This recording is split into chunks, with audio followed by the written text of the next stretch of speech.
WhatsApp is used by 25% of world's population. Over 65 million messages are sent via WhatsApp daily. There was a time when the founder of WhatsApp was collecting food stamps. In today's episode, we will be discussing how Koum lives by the proverb, "Try and try until you succeed." He went from cleaning floors to helping 2 billion people around the globe. Koum grew up in a Jewish family just outside of Kiev, Ukraine. The school he attended did not have a bathroom. His father worked for a construction company and worked late nights, not seeing family very often. His mother used to help around the house. In a country where temperatures could easily drop below zero, they lived in a house that had no hot water and electricity. The phone in the house was rarely used as it was believed that the phone was tapped by the state. Kiev was under a troubling political environment with the presence of anti-Semitism.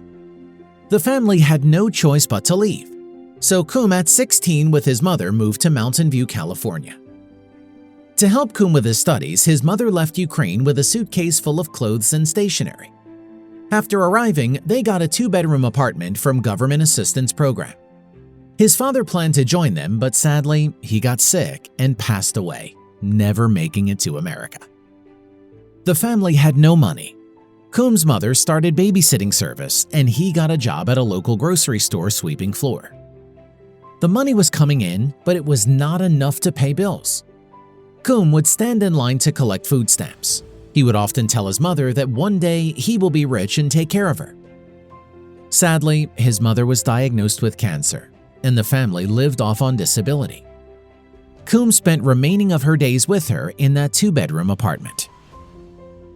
Koum at 18 purchased manuals from a used bookstore and started learning computer programming. After finishing the manuals, would be returned back as he didn't have enough money to keep them. He attended the San Jose State University and found a part-time job at Ernst & Young. While working, he was offered a job at Yahoo and found himself sitting across the desk from Acton. After working for about 2 weeks, one of the company's servers crashed. David Philo called Koum. Koum told his boss that he was in class, to which his boss said, "What the are you doing in class? Get your ass into the office." Yahoo needed help. Koum dropped out and started to work at Yahoo full-time. While working at Yahoo, he went through one of the most tragic moments in his life. His mother passed away due to cancer. Koum was alone and didn't know what to do. For a person who thought highly of his mother, went into depression. His colleague Acton reached out and offered support, inviting him to his house and spending time playing Ultimate Frisbee. They continued working at Yahoo for 9 years, watching the company go through multiple ups and downs. At 31, with savings and not having a clue on what he wanted to do with his life, Koum left Yahoo. The duo left together on October 31st, 2007. And this is when it all began. They took a year off, traveling across South America playing Ultimate Frisbee. While traveling, they both applied to Facebook, but were rejected. For now.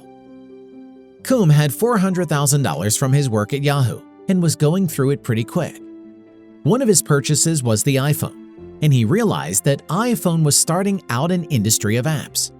He would visit a Russian friend for weekly pizza. The two would stand beside counter and discuss Koum's idea for an app. Koum told his friends how he hated missing calls while he was in the gym or showering, and wondered if there was a way to update his status to let the caller know where he was. And with that, he decided to work on an app, naming it WhatsApp as in What's Up.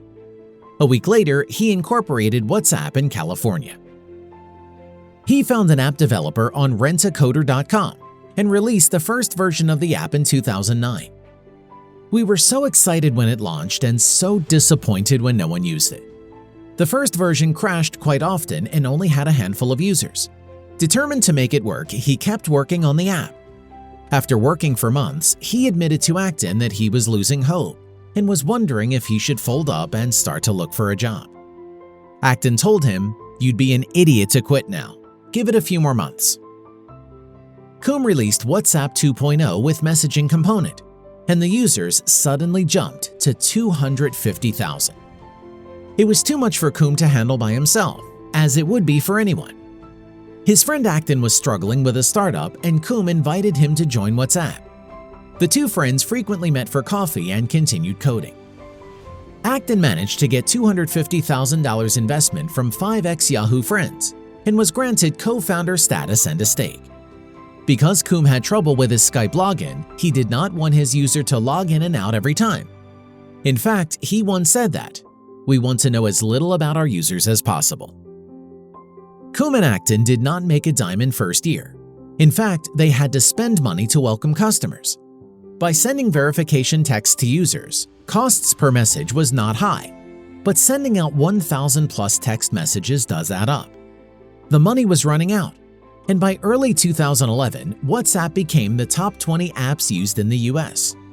They eventually convinced Sequoia to invest $8 million. The users and investors were coming in, and one of the investors was the founder of a company that rejected Duo, Mark Zuckerberg.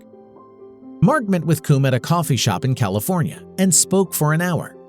Later that year, Koum and Zuckerberg began a series of dinners and continued to discuss messaging services during meals and walks. Finally, on February 19, 2014, with 400 million users on WhatsApp, Facebook acquired WhatsApp for $19 billion. Koum, who spent his childhood collecting food stamps, walked away with $9.7 billion. Koum wanted to build a product that people would use, and along the way helped millions. Look around and see what people need in your communities. Who knows, one day your story could inspire many. Until next time, have a good one.